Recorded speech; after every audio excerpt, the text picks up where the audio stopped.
G'day and welcome to Perko's podcast, a podcast all about strategy, leadership and soul care. We're here to help you obtain your personal, professional and spiritual goals without losing your soul. We hope that today's episode is refreshing and gives you a new perspective. Now here's your host, Jason Perkins. G'day everyone and welcome to episode 28, part 1 of Perko's podcast.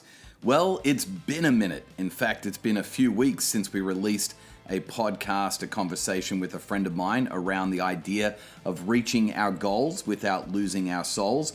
We've taken a little bit of a break just to work on some fresh content for a new season of conversations and podcasts that we're bringing to you, starting with this one today. And I am super stoked because we have some amazing guests joining us in the upcoming weeks, including the one that I will introduce you to today. He is a new friend of mine and he has just released a great book, and I can't wait to talk to you about that book in just a moment. Before I do that though, I want to give a quick shout out to Rick from Temperance, Michigan, and the whole crew, Nate and Wendy at Compel Church in Temperance, Michigan. Rick reached out to me recently and just let me know how much the podcast had been helping him and the team there, and he just wanted to say how grateful he was for bringing the conversations to the team. Well, Rick, we are grateful for you, and I'm super appreciative of letting us know the difference that is making for you in your leadership and for your team as well. Well, it is my pleasure to introduce you to today's guest, Steve Carter. Steve is a pastor, speaker, author, podcaster, and the former lead teaching pastor of a little church in Chicago, Illinois called Willow Creek Community Church. Steve is the host of the Craft and Character podcast, and he's also a co-host of the Home Team podcast. It's a sports podcast, phenomenal as well. He is an itinerant preacher and teacher for churches, conferences, events, camps, and retreats all over the United States. Steve lives in Phoenix, Arizona, with his wife Sarah and their 2 children. Steve recently released an amazing book that I've had the privilege of diving into, took a deep dive into this one. It's called The Thing Beneath the Thing, and I love the tagline, What's Hidden Inside and What God Helps Us Do About It. It aligns so well with the theme of our podcast, the idea of doing the inner work of caring for our souls. As we like to describe soul care, it is tending to the garden of our inner life. This book was designed to help readers identify and then heal from past wounds that have kept them from reaching their full potential and the life of freedom that Jesus has promised every believer. Talk about reaching your goals without losing your souls. This book is all about that, and it's a large topic, and we're going to discuss it today. In fact, it's what we primarily discuss in the conversation today. And I know that there are a ton of resources that Steve references, and we'll make sure that we link to all of those in the show notes for you. Well, without any further ado, I hope you enjoy my conversation with my new friend, Steve Carter. Steve, great to see you, mate. How are you today? How are things in Arizona? You know, it's good to be with you, man. I'll tell you what, it is hot. I mean, this has got to be one of the hottest Septembers on record. I'm not built for this, man. It is just, I think it's like 110 here today. And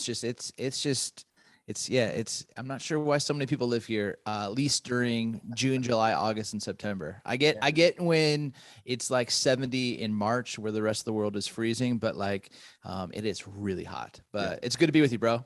Hey, great to have you on the show, mate. I'm so stoked about this conversation. Can't wait to dive in. You're a long way from some water, mate, to be able to cool off. And I know that's a passion of yours. Like, you grew up. Maybe share with those that are in the Southern Hemisphere, which, by the way, Southern Hemisphere listeners, that's 40 plus degrees Celsius that Steve's talking about. That's a hot day for us, even down under, mate. Maybe give the listeners, before we dive into the 60 seconds with Perko questions, give the listeners a bit of your background, those that may not be as familiar with you, where you grew up, maybe where you went to school, and some of your ministry background as well. That'd be awesome. Yeah, so I grew up in Southern California, Ventura County, between Malibu and Santa Barbara, and love the water, love the Pacific, and kind of grew up playing sports, soccer and basketball primarily. College, I went to Hope International University and Cal State Fullerton, played some basketball there. And then when I graduated, I ended up going out to a church in Grand Rapids, Michigan, called Mars Hill. And I was there pretty much from the jump. My parents came to faith later in life. I had the privilege to baptize them. Wow. And after my sophomore year of playing basketball at Cal State, my parents moved from Southern California to Grand Rapids. And that's right when Mars Hill was getting started. And I was a film major at the time, and I just saw this church explode. And I saw someone who was speaking to the culture. Like, I was learning about Jewish roots. I just felt like something was being discovered about the text that I had never knew or understood. And something came alive in me. And I went back to California, decided to change my major to ministry. And the pastor who started that church had gone to Turkey, and someone had pulled him aside and said, "Hey, it's great that you speak to the masses, but Jesus never changed the world by speaking to the masses. He changed the world by having disciples." Wow. So who are you pouring your life into? And he didn't have a name. And so he and his wife just prayed, and they called me from the Grand Rapids airport.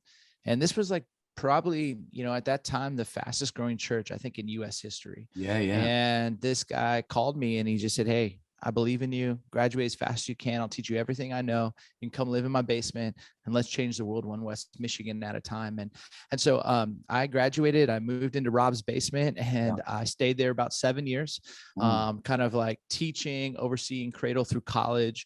And then I went out to Southern California. We had our first kid. My wife is from the West Coast as well. And I went to be a teaching pastor at a church in Costa Mesa, California. So like Costa Mesa is kind of like where Volcom and like Rip Curl, O'Neill, like a lot of just the surf culture, Rufka, like all of that kind of world resides. And so I joined that church and was a teaching pastor. And then I got a call from Willow Creek, and I had met the founding pastor, Bill Hybels. I knew his son-in-law and daughter, and he invited me on the staff, and I joined and was there almost 7 years. And then I stepped out in 2018, and I stepped out in some really difficult situations. Some allegations had been made against my mentor by women, and those were allegations of abuse of power and sexual abuse. And just I had a real hard time with how the church was choosing to handle those allegations. And so just from a place of integrity, for my own personal integrity, I just had to step to the side. And so we lived a few minutes from the church, and you and I are both fellow threes on the Enneagram, so we know how to achieve. I just didn't have any muscles around how to grieve. And when you're familiar with the biblical story, you know that the desert, the wilderness, is essential to formation. And I just felt like we lived a couple miles away from the church in 2018, and felt like God just say one night, go to the desert and wait for instructions. I didn't think it was literal. I thought it was metaphorical. But as I started to process it more with my wife the next morning, she's from Phoenix area, and she just said, "I've been sensing the same thing, and I just need to go home." So we've moved out here, and it's been a season of almost redreaming it all up again. And so I've been kind of preaching every weekend at different churches around the US, and obviously writing, just released a new book. And then I coach communicators. I love the craft of communicating. And so started a podcast called Craft and Character, do stuff with Preaching Today, Christianity Today around preaching, and then coach through cohorts and then one-on-one communicators. So that's kind of our life right now. Still just in the desert trying to figure out what God has in store. But it's been a wild few years, but God has been faithful and kind. And I feel like in the midst of deep, deep sadness and disappointment and pain, I've discovered God in a way that I never had in all my achievements and success and opportunities. So that's where we are. Steve, such a good story, mate. Such a great story. We'll put links in the show notes to all the stuff like Crafting Character, because phenomenal podcast, great conversations, mate, and so helpful. And also the cohorts and things that you're leading. We'll put some links for people to be able to check that out. Can I ask you, mate, a question that I didn't send over, but I feel like it's pertinent to the conversation. You talked about as a 3, and I would even say as a Westerner, we don't know how to grieve very well. Like when I look at other cultures, there's some cultures even around us in the Pacific on some of these islands where these people know how to grieve. And then there are some other cultures that actually hire people to do grieving for them. Like these people, these cultures know how to grieve. We just don't know how to do that. What did that look like for you? Like, can you maybe unpack some things that helped you? Because I think life and leadership is oftentimes a series of losses. And if we don't grieve those losses, we kind of bury them alive and they come back to haunt us. I know that's been my triggers, as you talk about in the book, oftentimes the losses that I never grieved, properly. What did that look like as you went to the desert that time on a practical level? What does grief look like? Yeah. So my time in the desert really, Eugene Peterson will talk about how your topography shapes your theology. And so, you read a lot of his writings and you could feel Montana. You can feel the lake and the mountains. You can just feel the grittiness of the people of Montana. And I had just kind of come across him saying that. And I just felt like, well, if I'm going to the desert, I've been a SoCal kid, like near the water, or a big city kid. Like I'm not spent time in the desert. And so I need to get familiar with the writings of the desert mothers and desert fathers. Yeah. So I started buying that. I started reading it. Yeah. And the desert is symbolic of the deserted place, the forsaken, the forgotten. And in many ways, I think I came into the desert limping. I came in the desert just hurting. I mean, I had experienced this series of disappointments, and I could feel myself wanting, as a 3. And I have this like silly mantra that I joke, but I wish it wasn't true, but it is if I'm not winning, I'm sinning, and I just, I think that in my life, I had clear goals, but the mantra of this podcast, right, is, say that again. It has about helping leaders reach their goals without losing their souls.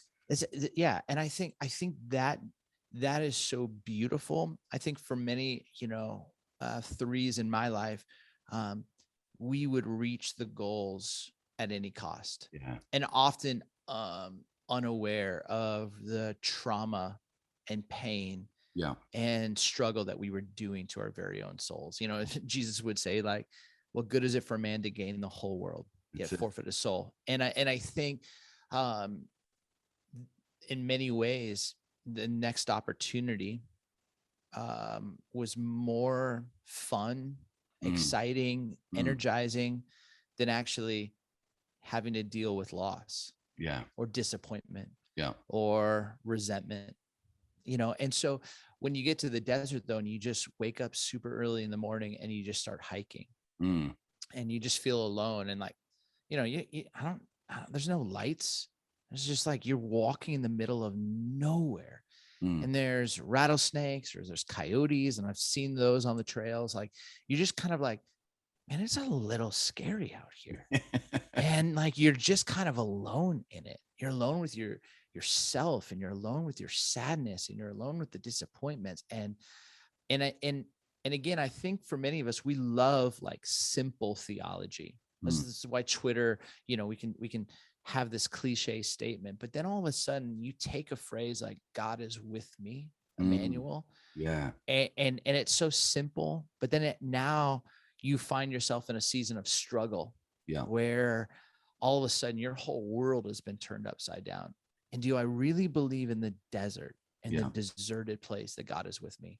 And when I started to have these moments of learning and relearning and unlearning truths that I had held on to and that I needed to let go of about God, and I found that he was with me, that simple phrase had held up through the struggle and now became wildly sacred and holy. Yeah. And so for me, I think it's been a lot of reading, a lot of counseling, a lot of intensive inner work, and just trying to make space and hold space, not for other people, which I think I'm pretty good at that as a pastor, holding space for other people.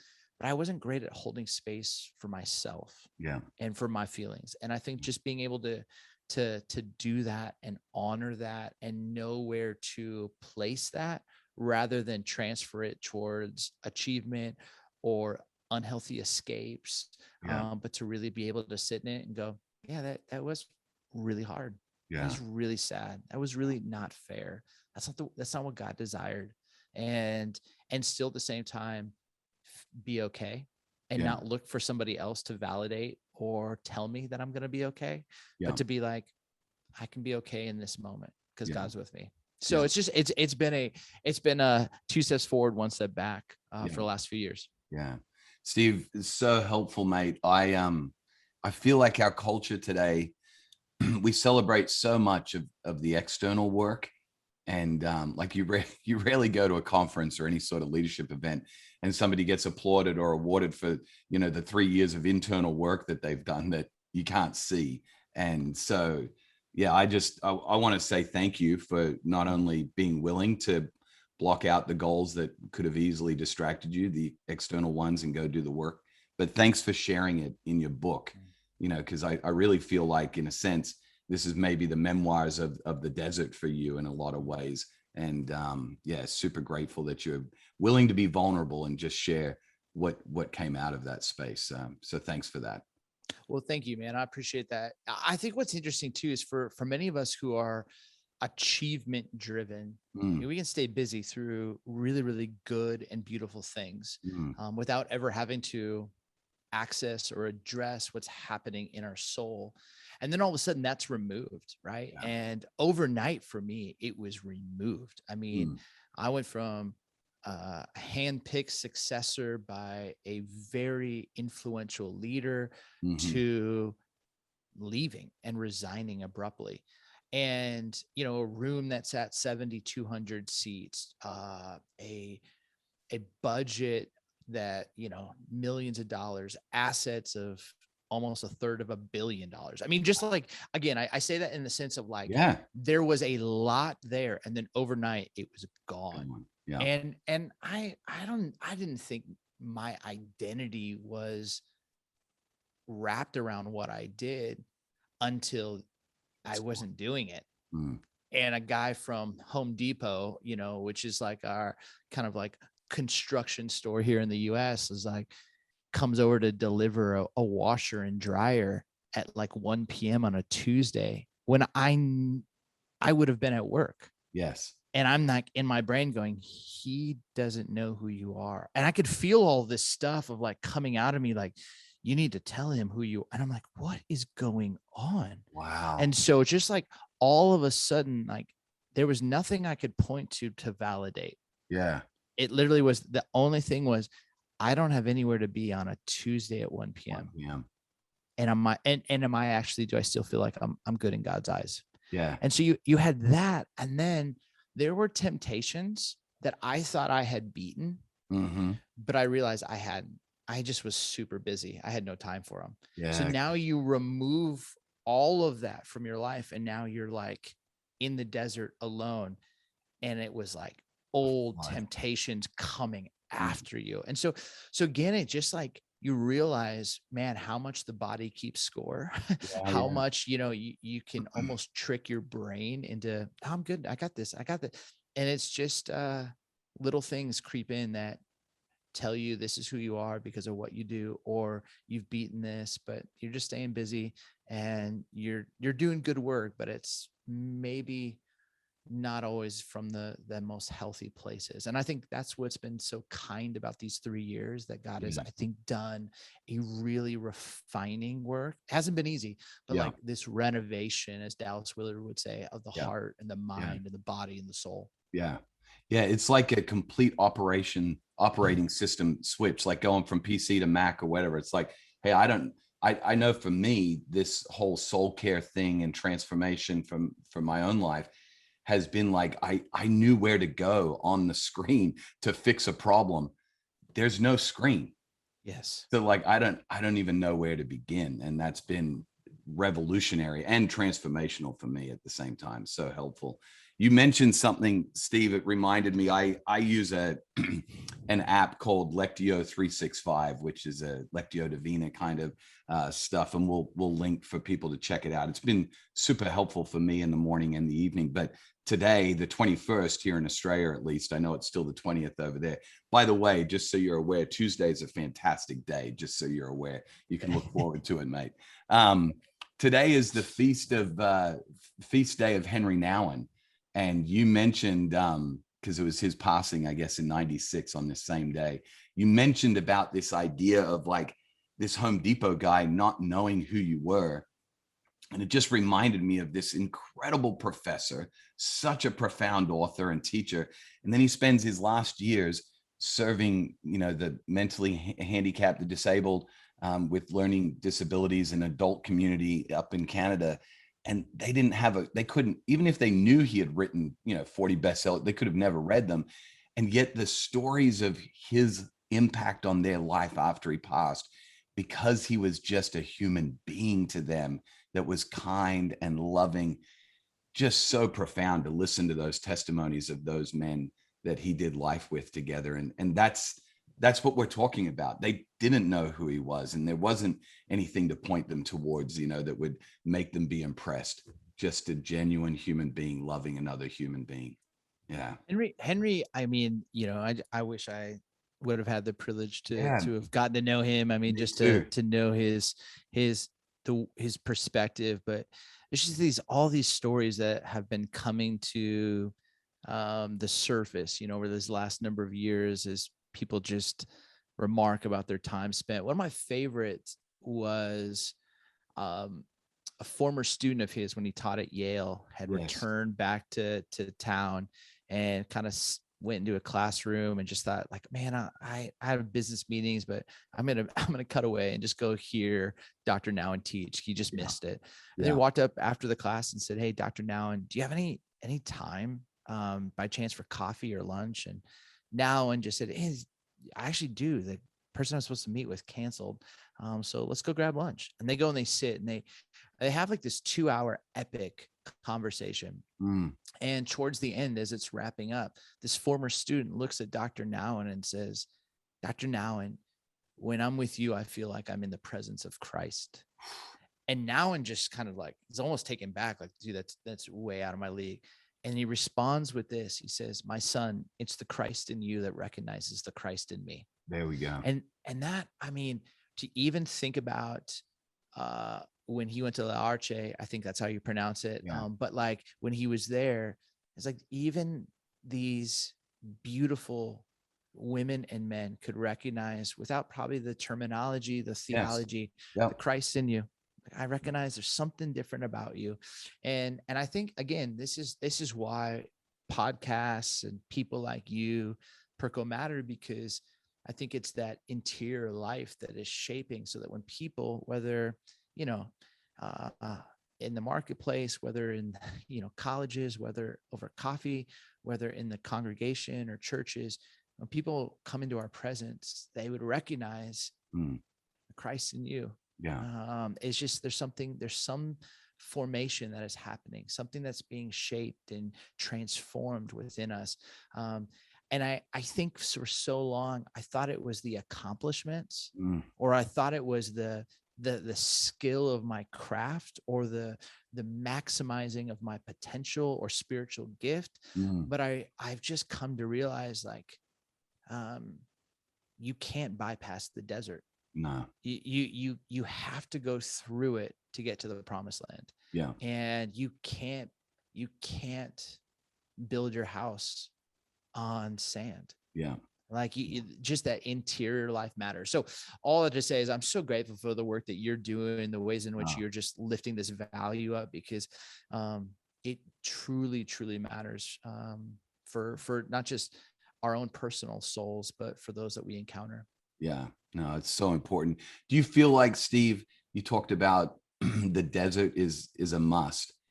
Do you feel like most people are going to need to have some sort of a hitting the wall or a crisis moment in order to get there? At least for me and my story, I would always say it this way. I think I stole this from Miyagi in Karate Kid, so I'm not sure it's biblical theology, but like the teacher will appear when the student is ready. Until I hit my wall, I had my crisis. I don't know that I was ready to listen or to go to the desert. Do you feel like that's necessary? Or do you feel like somebody listening to this could go, no, I want to go there because it's necessary without having to go through the wall or the crisis? Well, I think there's a few ways to look at this. The first one is, just let me ask a quick question for you, Perko. Like, how old were you when you hit the wall? Yeah, for me, I was in my early 40s. Okay, so this is really, really fascinating. Research is showing right now that multiple and multiple different voices have written about this, but that in a man's life, 38 through 42 Yep. are typically the hardest years in a man's life. Mm. And the reason is they're almost entering into that second half of life, but Yes. they're coming to the reality of their almost death of the ego, of Yeah, where yeah. they thought they would be. Yeah. They typically are experiencing some loss of a family member, a parent. Yeah. Their body is changing, their drive is changing, their capacity is changing. All of this is happening during this 3 or 4 years. So I say that in one sense is oftentimes this is where a lot of people opt out and have that, what people would say is a midlife crisis, Yeah. and so some of it is we don't have the skills to actually know how to die well. Yes. Right. And so we choose an unhealthy escape, Yeah. and then things start to die. Right. And so I think part of it is how do we begin to prepare, almost like, um, students becoming men. There's this rites of passage. I actually think there's a lot that needs to happen in the 30s to really prepare men to learn how to die well. Yeah. To die to their self, to die to the ego, to die to opportunities, to die to the places inside them that could actually derail them from being the healthiest and holiest and most whole human. That doesn't have them take their foot off the pedal. But I think that's where so many guys go, well, you just want me to like go stare at water and like not do anything with my life. I don't actually. No. Because if you look at Tiger Woods, I mean, again, the documentary on that came out recently on him is just fascinating. And I'm a huge sports guy. Yeah. There's few things that compare to Sundays when Tiger is in contention. Absolutely. It's just unbelievable. It's like must watch TV. But Tiger wins, I believe, the Masters. And he won by like 4 or 5 strokes. This is a number of years ago.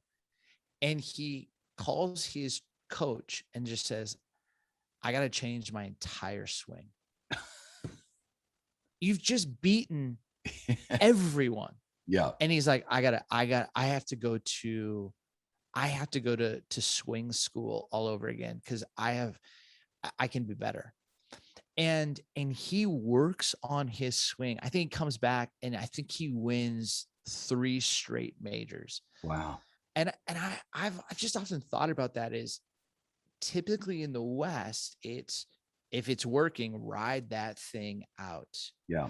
But I think that there's moments where you start to think of life as this marathon. Mm-hmm. There's parts where you have to look back and go, gosh, if I don't deal with this part of trauma in my story, if I don't deal with this part of ego, if I don't prepare myself to die well, life's going to come at me.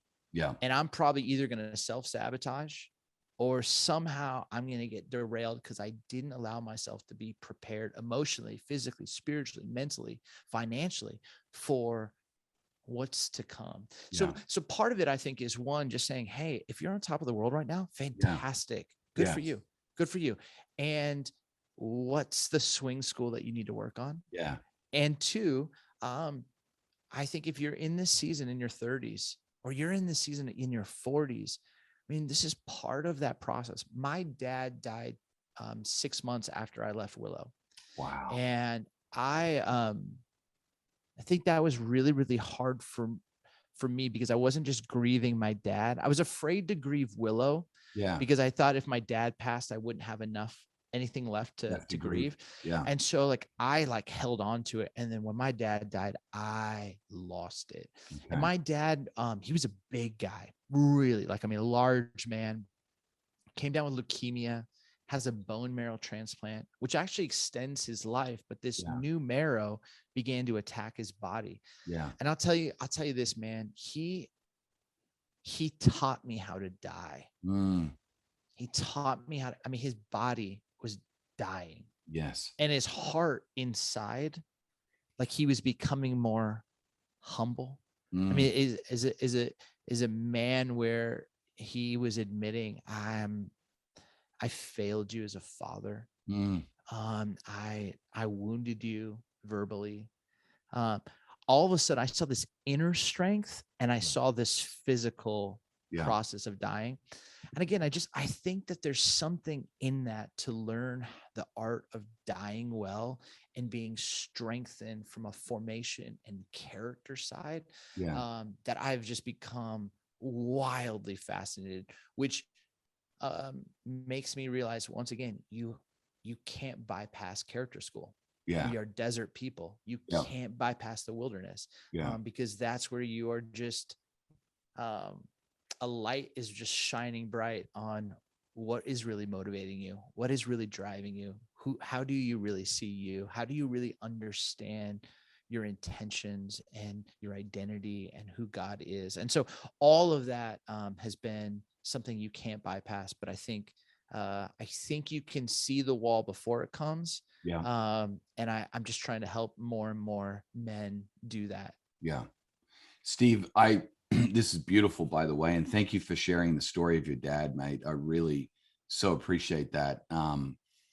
It seems to me that if I'm listening to this and I'm on top of the world, I'm in my 30s, 40s, or whatever, I haven't gone to the desert place, the Eremos or whatever.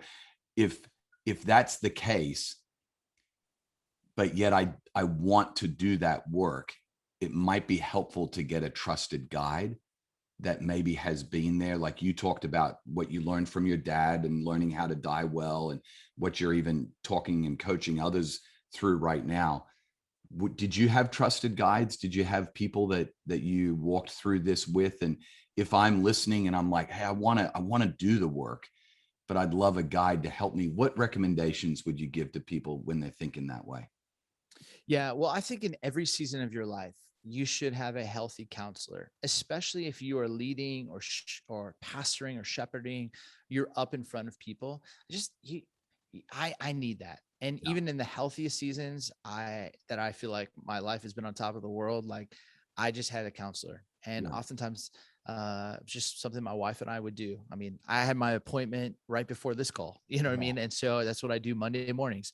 And then the second thing I would say is mentors. Yeah. If you can have, and I don't believe like one mentor, Yeah. I just almost more of the people have talked about the constellation of mentors, Yeah. but just, hey, this person to help you when it comes to either mothering or fathering, or this person that helps you in regards to business or finance or spiritual life, but just people who are helping you as live with well-being. And just, I think that's important. And then I think you can have a spiritual director. I think if you have some like those three in your life, I think it's going to be hard for you, unless you're a sociopath, to really derail, because they should be asking you honest questions around identity or trauma, or and you're experiencing just development from people who are a little bit farther along than you. And so that's just something I regularly budget money and time for. Counselors, spiritual directors, and then also just mentors. The last thing I'd say is I have a couple like, and this, my wife and I, we budget for this, and she has her own way, I have my own way, but just some of it's like an intensive, and just like sometimes it's better to have a few days where you can go pound some stuff out with, like Onsite, which is based out of Nashville, which is amazing to kind of walk through grieving or trauma, or to walk through with just a cohort of guys in some sense of adventure, but around a key mentor, a guide. I just think it's essential, because for many of us, we weren't handed a map. It was just basically like, go figure it out. And I need a guide. I need a map. I need help. And the sooner I'm able to admit that, I think the healthier I am as a human, a father, and a husband. Yeah. Steve, this has been like great introductory part of the conversation. And I do want us to get to the book for those listening to the podcast. Like, hey, by the way, Steve wrote this book. It's called The Thing Beneath the Thing. And we're going to get to it. I promise we're going to. In fact, if you're watching it on YouTube, here's the book. By the way, love the title. And I really love the dust cover, mate. That's like genius. Whoever the designers were, they did a great job. Fantastic. Kudos to them, mate.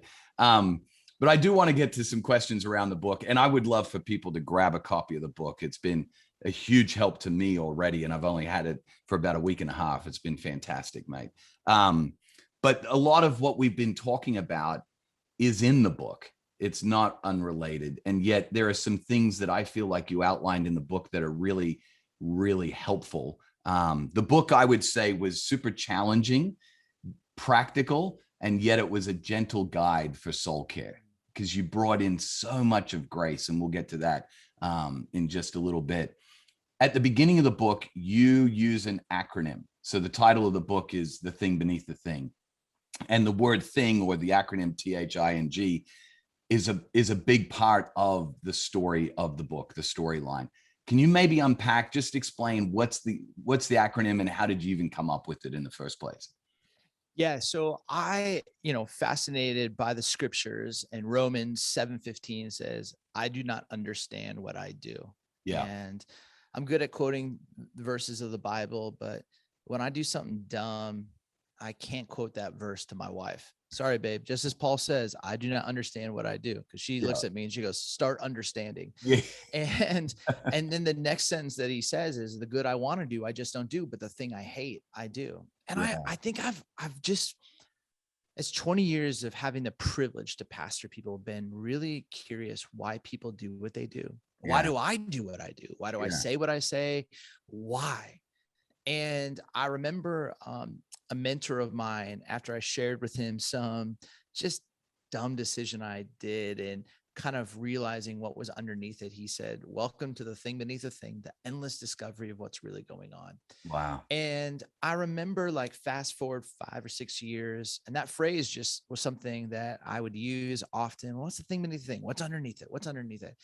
And I'm sitting with someone. I'm like, so why do you think you did it? Mm. And the person just said, I just got triggered. And I was like, oh, okay. All right. You got triggered. And I was like, well, so you got triggered. Like, tell me more. And he just said, I just got triggered and I ran to this hideout. Mm-hmm. I just needed to escape.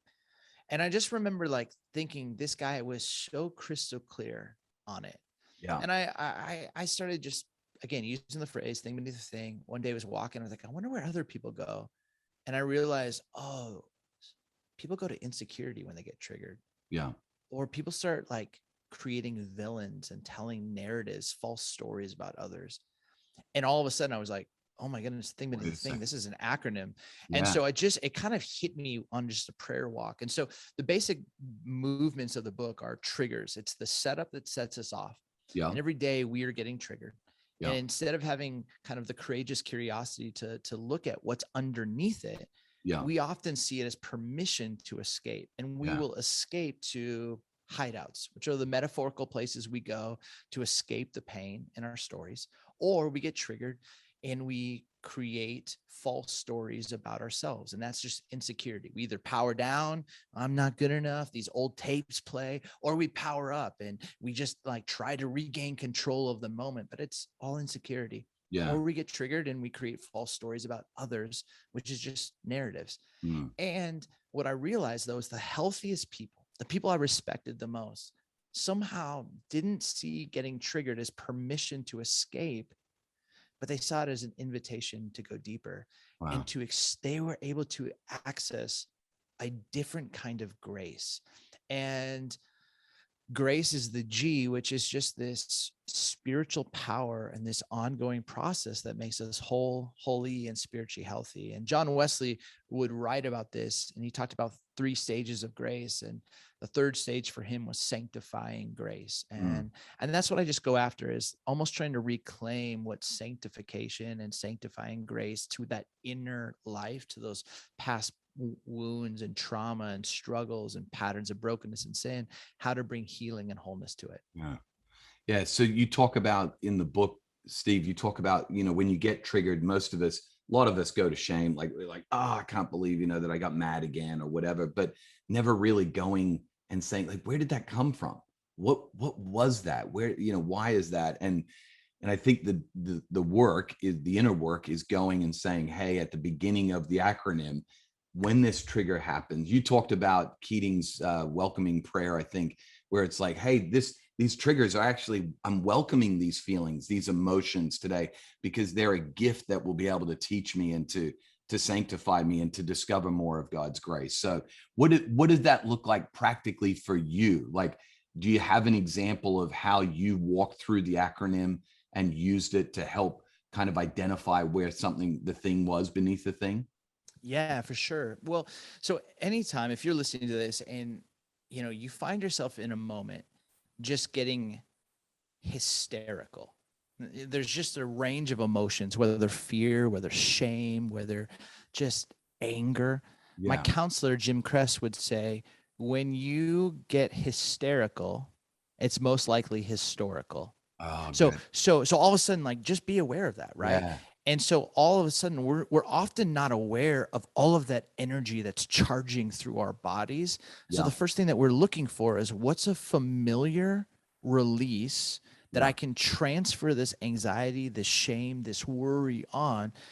And for some way, that either purchasing a pair of shoes or food or sex or alcohol. I mean, you go from socially acceptable work to socially unacceptable. And all we're doing is trying to use that to tell us that we're okay. Yeah. And that we're going to be good. Yeah. And so part of it is beginning to be aware. And so when I find myself getting hysterical, I just typically will step back and just try to figure out, okay, well, what's underneath that?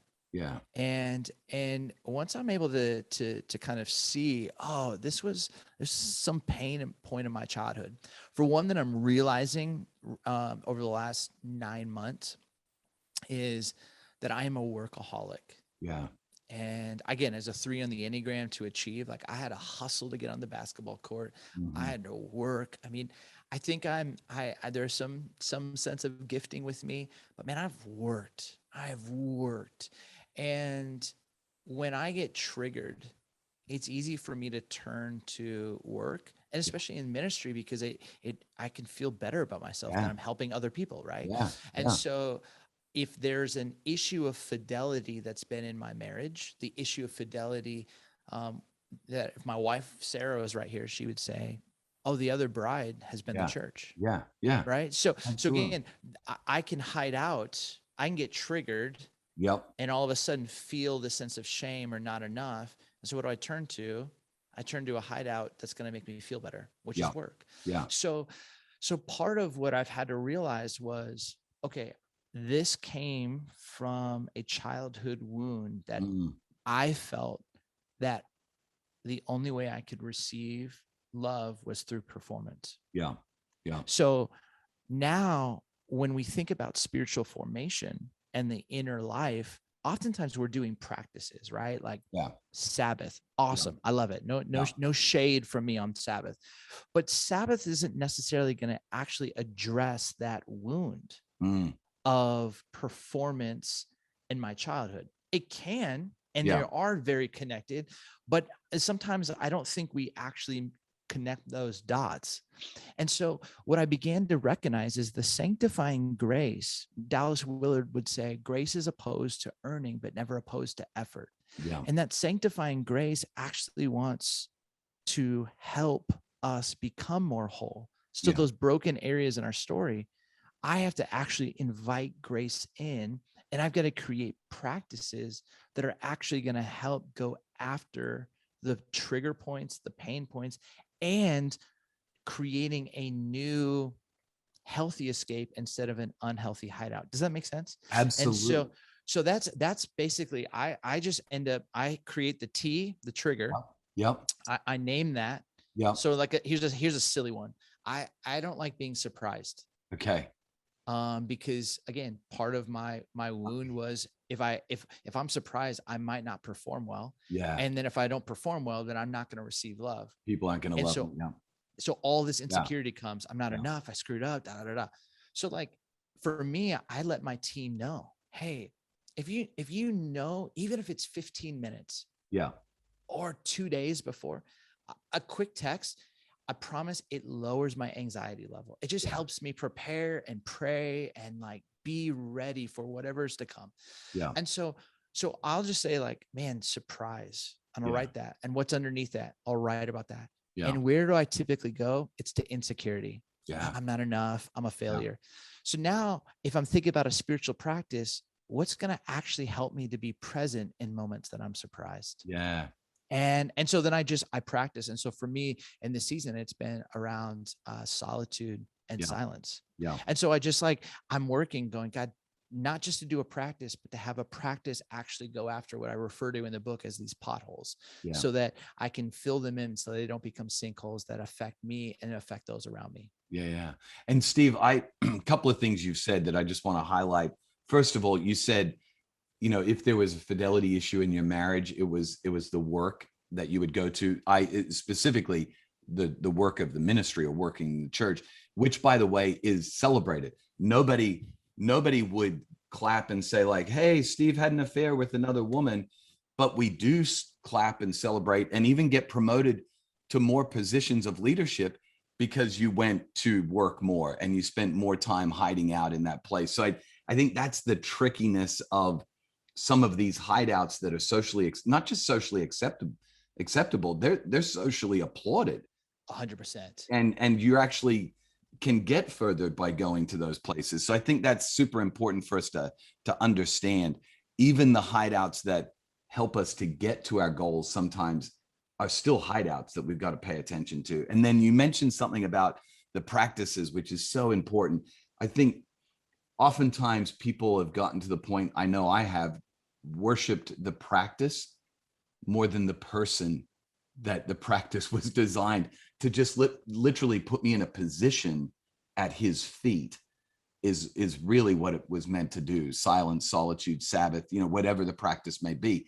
It's just a positioning, not the practice in and of itself. And I think that's so important to make sure that we pay attention to those things. Super important. Anything else on that, Steve?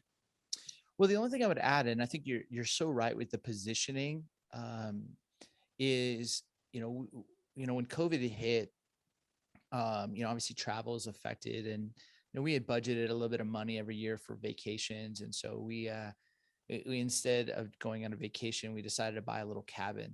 Okay. And I don't know how to work with my hands. Like I'm not good with construction, but this little cabin had great bones, and my wife could see the vision. I couldn't. But they had all this like ugly carpet and like drop down ceilings and just terrible like cabinetry. And so we just started to demo it. And I'll never forget just knocking down one of these drop down ceilings, and it just opened the entire room up, and all of this natural light came in. I just felt like this whisper from the Lord just simply said, this is what I want to do in you, is open up your heart and let more of my light and love in. And I think that's that kind of renovation of the heart. The reality is nobody drifts towards that. Yeah. Nobody drifts towards positioning themselves at the feet of Jesus. Nobody drifts towards, this is the craziest thing. I woke up and I'm more like Christ. Like it doesn't just happen, right? Yeah. It takes that deliberate intentionality to say, I'm going to choose this, because all of the gravitational pull, all of the currents of my brokenness and pain and sin and sadness and struggles are all pushing me to drift away from the person of Christ. Yeah. And so to almost say, you have to renovate this to let more light and love and allow myself to be open to what you have for me. And so because of what has happened to me, because of my childhood, because of the abuse, or because of the trauma, even because of all of that, I'm going to create the space to allow something new to be shaped and formed within. Yeah. And I just think it's that effort that I think is so important. That, and here's the last thing I'll say about it. Too many leaders can recite the vision and mission of their church, but they don't have one for their own life. Wow. They can speak the mission of the church that they're leading, but I'm like, no. What about you right now? What's the vision that God has put on your heart? Like the vision that God's given to me is a life anchored in Christ, is one that has nothing to prove, nothing to lose, and nothing to hide. And that goes after 3 prominent pain points in my stories. And it goes after a hideout and insecurity in our narrative. And the more that I open myself up to that, God is healing me from those unhealthy hideouts, those unhealthy insecurities, those unhealthy narratives. But it takes the effort to say, I want to work on that. I want to work on that. So I just would beg of any marketplace leader, any spiritual leader, any person that's tuning in. I love that you have a vision for your company or your church, but what is it for you in this season that God is inviting you to let more of his love, his light, his heart be shaped in you, so that you can position, which I love how you said that, yourself more at the feet of the one who truly wants to rescue, redeem, and restore you. Yeah. And it's what you said, Steve. It's what you quoted from Willard. It's not, you're not earning that position, already been done, but there is some effort to get to that position. And so I think that's so important for people to hear. You used, Steve, you used an equation in your book, which is a fantastic equation, that events plus response equal outcome. It reminded me, I remember as I was reading it, Viktor Frankl came to my mind, and he talked about this idea. This is the quote that came to my mind: between stimulus and response, there is a space. And in that space is our power to choose our response. In our response lies our growth and our freedom. And it's such a powerful, I don't know if you've ever read his book, Man's Search for Meaning, and Frankl's background with the concentration camp and finding purpose and meaning in the midst of a horrible, horrific situation. But essentially, God has given us this unique thing that we have as human beings, this ability to respond to things that happen to us. We're not like the animals where we just, instinctively do what comes to mind or whatever. So unpack that formula for us. Just tell us, what does this formula mean, and how can we apply this to transformation in our lives? Okay, real quick, before we do that, what's fascinating is I felt even as you were saying that Frankl line, and you're like, I don't know if you've read that. And part of me wanted to be like, oh yeah, I totally have. I have not read that. All of a sudden, like, I'm where's that coming from? I should know. I should have read this. Like, I know of him. Like I've seen quotes of his. Sure. I can even see the cover of that book. Never read it, but I'll say, like, that is at the heart of how we choose to respond. And E plus R equals O is kind of brought into the forefront by a guy by the name of Jack Canfield, marketplace leader, guru guy. And it was adopted by a lot of college football teams because the coaches were trying to really help their players understand, you don't control the events. The only thing that you have power over is how you choose to respond. And depending on your response to the certain or uncertain events will predict the outcome. If you respond by not showing up, or if you respond by taking a play off, if you respond by, kind of someone fouls you, and so you foul back, you're creating the outcome. And so your response is the only thing that you control. And I think for all of us, right? Like, we didn't want the trauma in our story. We didn't want the things that people said about us. We didn't want the pain and the wounds. Like, sure, we've added to the brokenness by some of our choices, but for many of us, to use Paul language in 1 Timothy, like we even though I was blank and blank and blank. I was shown mercy because I acted in ignorance and unbelief. And I think for many of us, once we can begin to recognize, why do I keep responding in the same way, Yeah. to the same triggers, to Yeah. the same events? And you can't just simply say, the good I want to do, I just don't do. The thing I hate, I do. I think we have to start getting clear about, why do I keep running to this, turning to this, creating myself as either the hero or the victim, or creating them as the villain.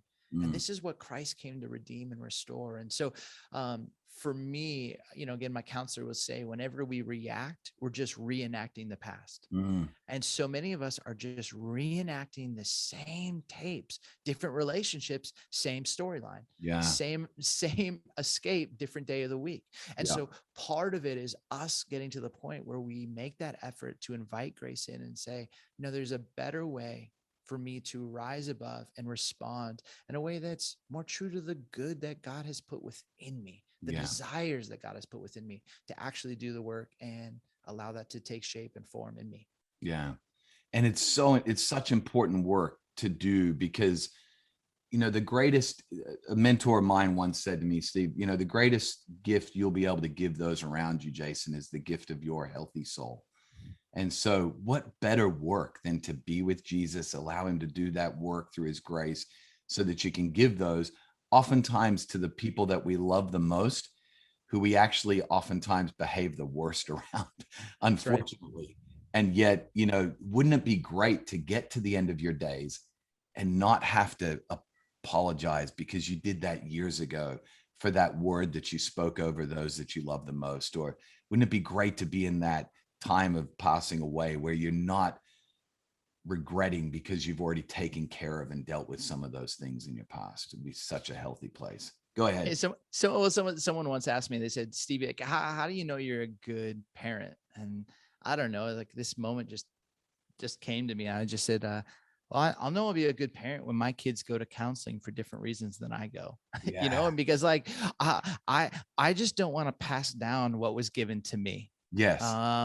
But I'm going to pass something down to them. Yeah. And, but as long as I can kind of break some generational sin, as long as I can begin to show them the right ways to deal with the potholes or the pain and wounds in their story.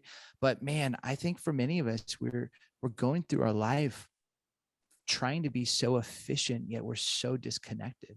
Yeah. We're so driven, yet so unaware of what's happening. And it's not until we either hit the wall or until we hurt another person, or until we wake up and we go, gosh, this is not really working. Yeah. And I think that's when, what's Willard say, where God lives, it's at the end of your rope, that's his address, is at the end of your rope. When there's no other escape routes, no other places, you just know, like, I need this. I long for this. I desire health and wholeness. And it's in those moments that, thanks be to God, he rushes in with the kind of grace and opportunity that can lead to our redemptive healing. Yeah, that's so good. Steve, my sister and I recently, we went through a tool called a genogram. I don't know if you've ever done a genogram. Yes. Before. Yes. And we just talked about, my family of origin, the genogram that was passed on to us from our great-grandparents, grandparents, and now our parents. My parents have taken that genogram and created a much better version than they were given.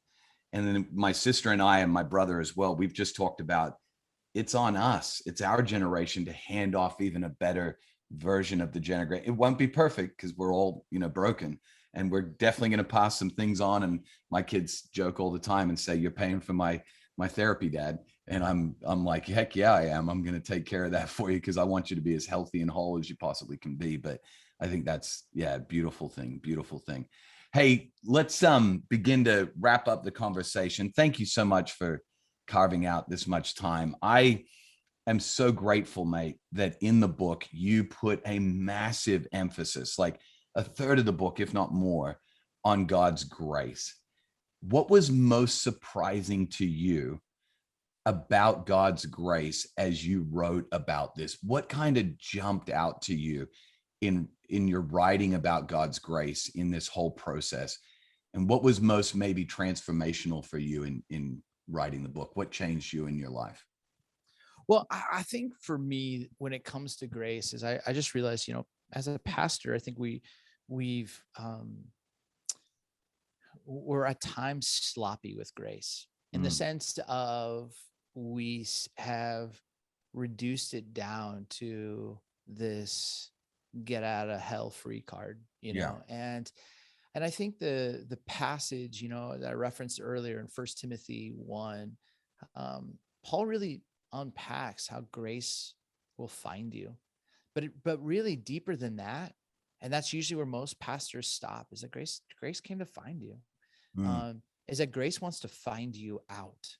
Like, it wants to find you fully out. And I remember when Tiger Woods, we found out he got into his first accident, out in Florida. And then all of a sudden reports were like his wife hit his car with a golf club. And you're like, what is going on? And then you found out there was text messages that she found with another woman that kind of set her off. And then you found out that Tiger was a sex addict, and he was using, painkillers. And all of a sudden you're like, oh my goodness, he got caught. And then all of a sudden I started to realize, no, that's grace. Yeah. Grace will find you out. Yeah. Grace is going to bring opportunities for you to see truth, to see reality, and then ask yourself, what are you going to do about it? Yeah. Are you going to get stubborn, defensive? Are you going to be like, that's not true? Those people are just out to get me. Are you, or are you going to actually go, yeah, it's true. Yeah. And I think that grace will find you out, but grace is relentless to not just find you out, but to make you whole, holy, and spiritually healthy. And I think that whole picture of reclaiming sanctification, it's just not a word that I ever heard growing up in church. It was just an archaic word. And I think seeing the lack of character formation that has been happening in our world today, I think it just kind of breaks my heart a little bit, and just kind of going, I think some of these decisions could have been really prevented if we had a higher value on sanctification. Yeah, it's good. Steve, I could ask you questions all day, mate, because you've got so much great stuff in the book. You write a whole chapter that I reckon could be a whole book on its own about your identity becoming insecurity. I think that there's a book in there. There's a book in the chapter about how we deal with our biases and the narratives and confronting those, and especially with some massive issues today that are dividing our world. So here's all I'm going to say is you got to go buy the book. You got to go buy the book.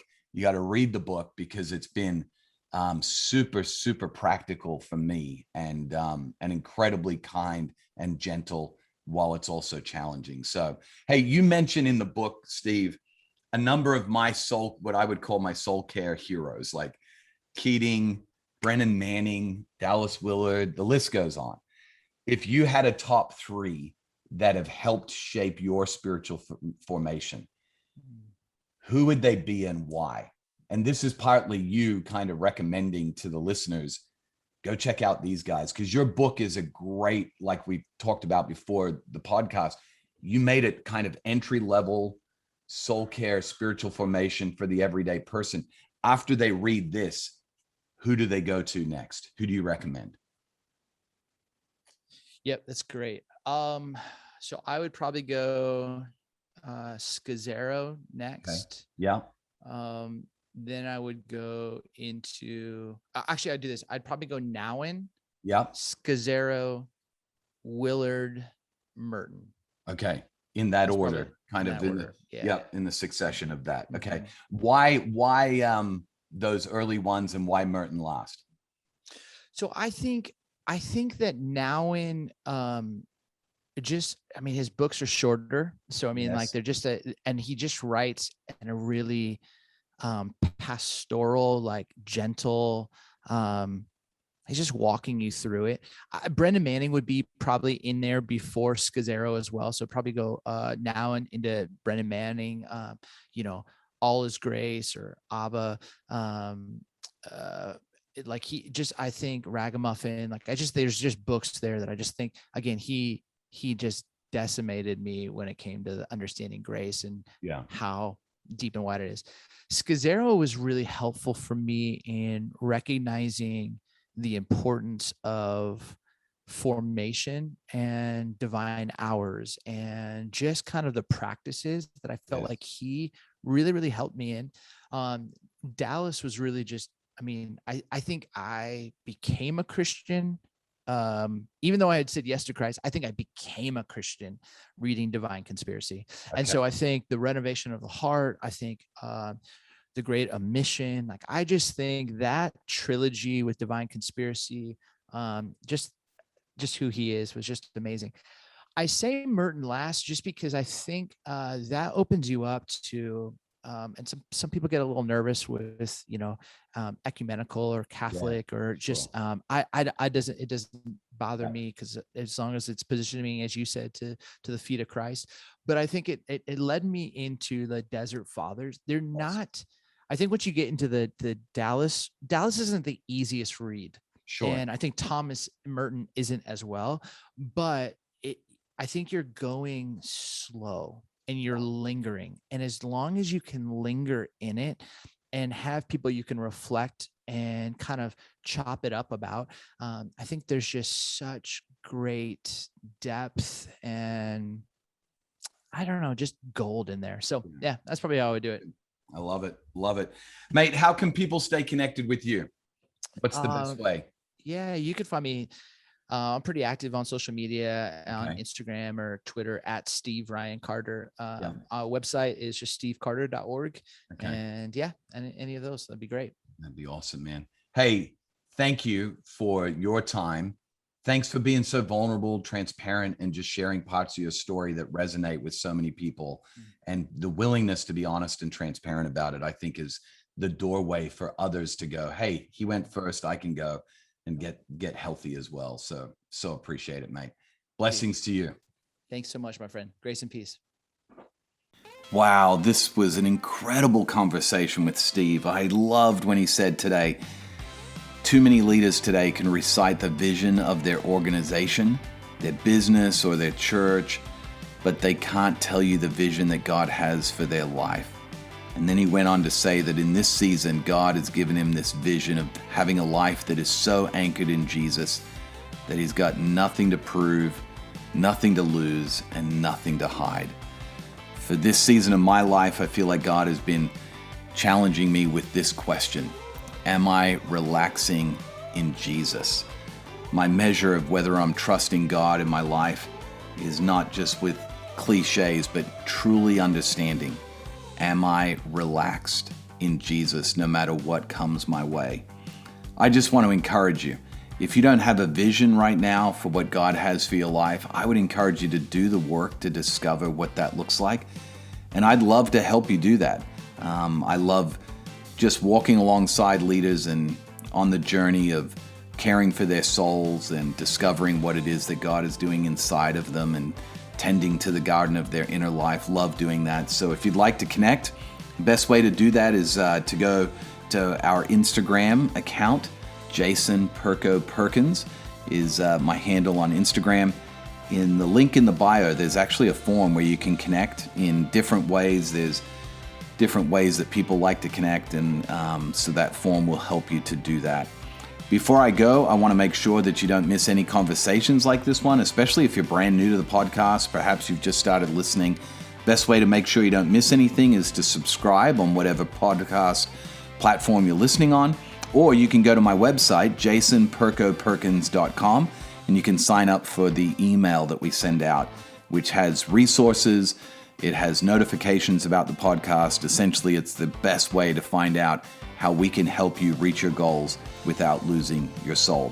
As always, I love hearing from people that are finding these conversations helpful in feeding their souls. So if that's you, reach out to us. The best way to do that is probably via social media, Instagram, or you can just send us a good old-fashioned email hello@jasonperkoperkins.com is the email address.